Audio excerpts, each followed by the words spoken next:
I don't think he's revealed his plan.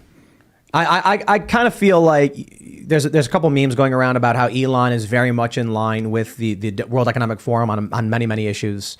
UBI being one of them, that he's got Tesla factories in China and that he's praised the Chinese Communist Party in the past. You know, look, the dude may agree with us on some key issues like free speech, but I don't think he agrees with us on a lot of issues. You know, I saw on YouTube, Hassan Piker, the leftist, made a video called Timpool Confronts Elon Musk, where he actually says it's an unironic like of a tweet from Timpool.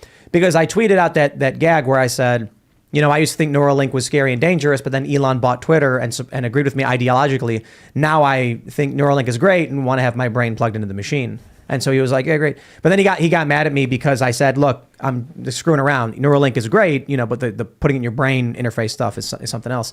He didn't like that. But I think there is something to it when leftists like that would agree, like, hey, the Neuralink brain stuff is probably over the line. You know, we don't want to go there. So I'm like, well, if that's the unifying thing, and he actually liked to tweet for me, bro, I agree. You know, I can understand if someone's paralyzed, they want Neuralink, they'll ask for it.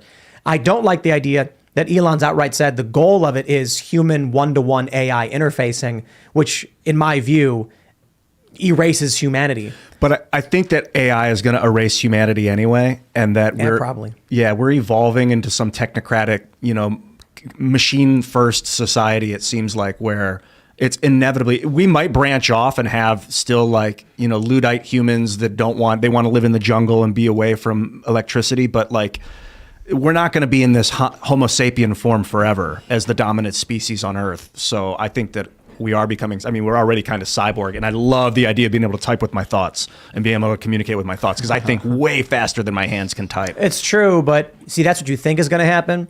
And what's really going to happen is you're going to, you know, Phil made a really great point about this, Phil Labonte, last night. He said, you get the Neuralink, they don't tell you to do anything. What happens is you'll go out and you'll do something. You'll buy a McDonald's cheeseburger, and the Neuralink instantly will give you the tiniest little dopamine hit. You won't know why, but you'll just enjoy yourself.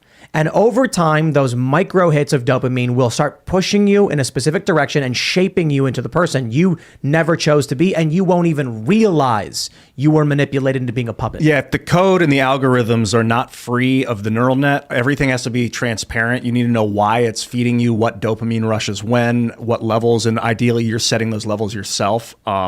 It will be complete annihilation for the species if it is not open source and free software. You need complete transparency with a technology like this. It's like, I mean, in a way I was going to say it's like running water, but we really don't know what's coming out of our tap water either.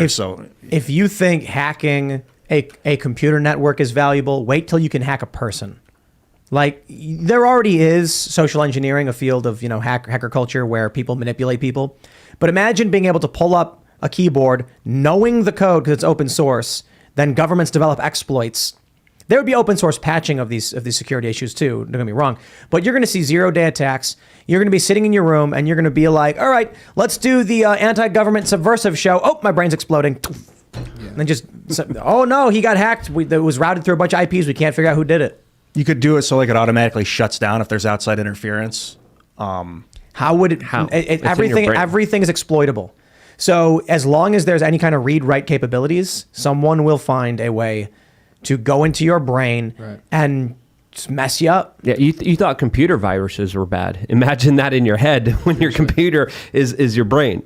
So there's a lot of potential for a lot of things going wrong here. And I think skepticism is our best friend moving forward.